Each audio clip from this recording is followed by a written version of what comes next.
Bonjour tout le monde, c'est Sideswipe 801 et maintenant je vais vous faire la review du Transformers Prime Soundwave. Donc ici Soundwave se transforme en drone Predator de l'armée, voilà. Donc vous pourriez me dire où est Laserbeak, parce que normalement il y a un emplacement sur le mode véhicule qui est là, qui est ici. En fait, moi, je le garde là où il doit être, donc sur le torse, pour faire le drone avec les 4 ailerons. Parce que ici, avec les ailes de Laserbeak, ça peut faire penser à des ailerons. Donc voilà. Donc Soundwave, ici, bon,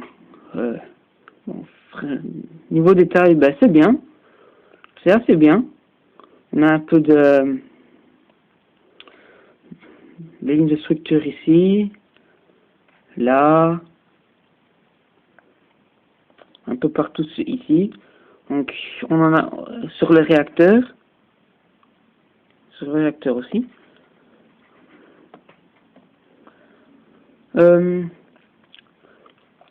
Sur l'avant de l'avion aussi. Et ce qui est bien, c'est qu'ils ont fait le petit genre de petit pic qui part vers le dessus comme dans l'animé. Je trouve ça assez sympa. Il n'était pas obligé de le faire. Voilà. Donc le frein, ici, ben, c'est une fausse roue, hein, bien sûr. C'est dommage. C'est dommage, c'est une fausse roue. Donc qu'on peut rabattre. Voilà. Mais non, ce qui est dommage aussi, c'est qu'il y a qu'un seul train d'atterrissage. Voilà, parce que sinon il y a ça et les deux parties ici qui le soutiennent. Enfin, il tient bien même sans le train d'atterrissage, comme vous pouvez le voir. Et ce qui est assez marrant, c'est que pour un avion, ben, il a une bouche. Voilà. C'est assez marrant. On pourrait croire qu'il est en train qu'il va lancer un missile qui est à l'intérieur du véhicule. C'est assez marrant quand on pense comme ça. Quand j'ai vu ça, ça m'a fait rire, mais voilà. Donc assez parlé de ça. Donc niveau undercarriage, enfin pour moi ça passe encore. Donc là on peut voir les jambes, bien sûr, les bras. Voilà, les bras, le bassin et le torse. Donc les ailerons ici sont en plastique souple. Moi, il y a un aileron qui a un petit défaut, c'est avec le fait de rester dans la boîte, ben, il part un peu sur le côté au lieu d'être droit. Voilà. Donc maintenant, passons à la transformation. Donc d'abord, vous allez déclipser les ailes. Voilà. Puis vous allez les clipser sur le torse jusqu'à ce que vous entendiez que... Voilà, jusqu'à ce que vous entendiez le petit clip, le petit clic. Voilà, comme ça, pareil de l'autre côté. Passons aux jambes maintenant. Donc, voilà, donc vous séparez comme ça. Donc, voilà.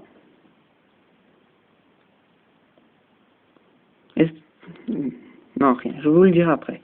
Donc, puis vous rabattez cette partie-ci vers l'arrière.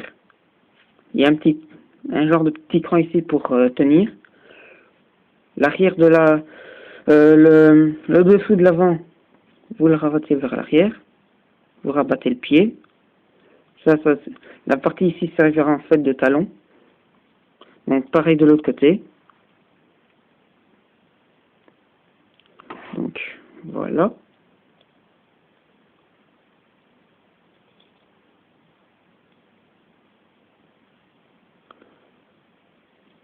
Puis pour les jambes, vous mettez les genoux comme ça. Voilà. Un peu en Z, on pourrait dire. Maintenant, passons au bras. Donc, c'est comme ça. Mais, voilà. Vous bougez comme ça, vous mettez le bras dans cette position-là. Vous déployez ce qui va servir d'extension pour l'aile et qui va apparaître aussi la main. Enfin, qui va servir d'avant-bras plutôt. Puis vous déclipsez la partie ici de l'aile et vous mettez un peu comme en Z pour mettre le bras comme ils sont dans l'animé. Voilà, c'est tout simple. Donc là comme ça, voilà, là, comme ça. Et alors, comme c'est un deluxe de la gamme Transformers Prime, donc Revealer, donc je vais vous montrer le petit gimmick. C'est dès que vous rabattez la partie avec le réacteur et les ailerons vers l'arrière, la tête sort. C'est assez sympa, pourquoi pas. Puis le réacteur, vous le mettez comme ça vous pouvez le ranger dans le torse, comme ça, voilà. Donc on pourrait croire que la transformation est finie, mais pas tout à fait. Vous voyez, il y a une petite articulation au niveau du torse pour le faire pencher en avant. Et maintenant, là Soundwave est complètement transformé. Donc voilà. Donc on retrouve bien le personnage de l'animé, vraiment avec enfin j'allais dire qu'il l'a avec son visage, mais il n'a pas de visage, c'est vraiment l'écran. Ce qui aurait été bien, c'est par exemple des inscriptions comme pour dans l'animé. Ça aurait été bien. Voilà. Je trouve que ça aurait été fait mieux. Et alors, ce que j'ai remarqué aussi, c'est que pour la tête de Soundwave, ça reprend en fait la forme du logo Decepticon. Donc, les deux pointes du milieu, ainsi que celle des côtés. Donc, puis la tête là, la tête ici, ça fait la forme du milieu. Et puis les parties ici, qu'on pourrait appeler des excroissances de la tête, ça fait les formes du bas du symbole Decepticon. Donc maintenant pour Laserbeak, qui est sur le torse, bien sûr. Donc, voilà, vous le sortez comme ça. Attendez.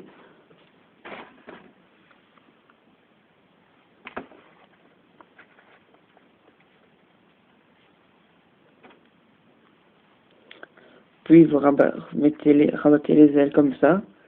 Comme ça vous avez transformé Laserbeak. Voilà.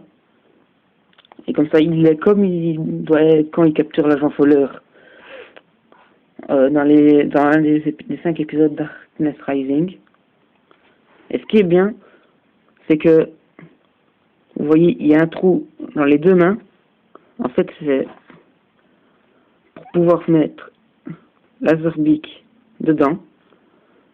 Comme ça, on pourrait, comme pour dans G1, où Laserbeak rapporte ce qu'il a entendu des Autobots à la Soundwave. Voilà. Moi, ce que je fais, ce que je fais aussi, c'est comme Soundwave n'a pas d'arme, comme on peut dire, c'est que moi je fais ça, je rabats les ailes dans cette position-là pour faire un peu comme des griffes. Voilà, ça m'est venu comme ça, donc pourquoi pas. Donc, voilà. Pour d'armes à feu, je n'ai pas encore trouvé, donc voilà. Donc petite comparaison de taille avec le Transformers Prime Deluxe Cliff Jumper, donc la version RID. Voilà, Cliff Jumper est un petit peu plus petit. Attendez, ce serait mieux si je mets son doigt droit. Ouais, voilà, c'est bien ce que je disais. Que Cliff Jumper est un petit peu plus petit.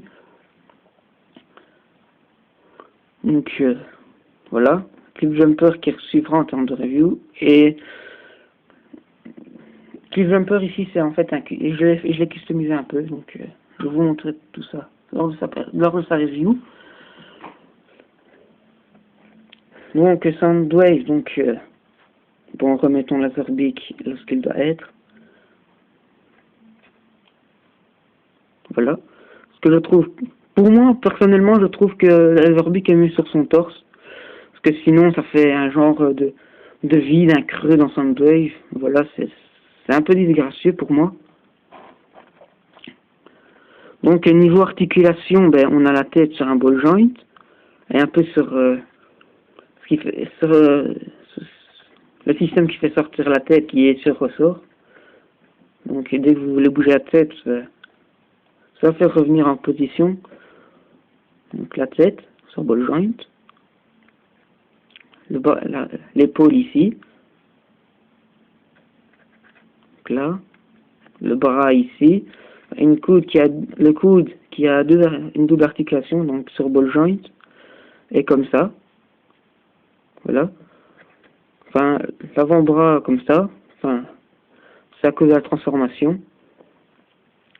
Le bassin. Ce qui est bien, c'est qu'on a une articulation au niveau du bassin, parce que maintenant c'est rare quand on a un TF avec une articulation au niveau du bassin. Je trouve ça bien qu'il l'ait fait. Donc pour les jambes, donc un ball joint ici. Donc, oh, c'est rien. J'allais dire qu'il tenait ça tenait très bien. Ben, je prends un fois que ça me fait ça. Donc là, ici. Donc le genou, comme je vous ai montré lors de la transformation. Et les pieds. Et les pieds, ça s'arrête là. Voilà. Donc, Soundwave, donc, qui est l'un des personnages les plus cool de la série, que je vais dire, que je dis comme ça. C'est vraiment l'un des personnages à voir dans sa collection, parce que quand on voit le combat qu'il a eu contre Arachnid dans la série, bah, ça vaut le détour. Pour moi, ce qui aurait été bien, c'est qu'on aurait vu une petite inscription sur l'écran, sur le genre d'écran qu'il a dans l'animé, voilà. Ça aurait été mieux avec des inscriptions pour moi. Ça aurait rajouté un petit plus. Mais sinon, que dire de plus? Ben, une excellente figurine, et je vous le conseille à tout le monde et à tous les fans de Soundwave. Au revoir.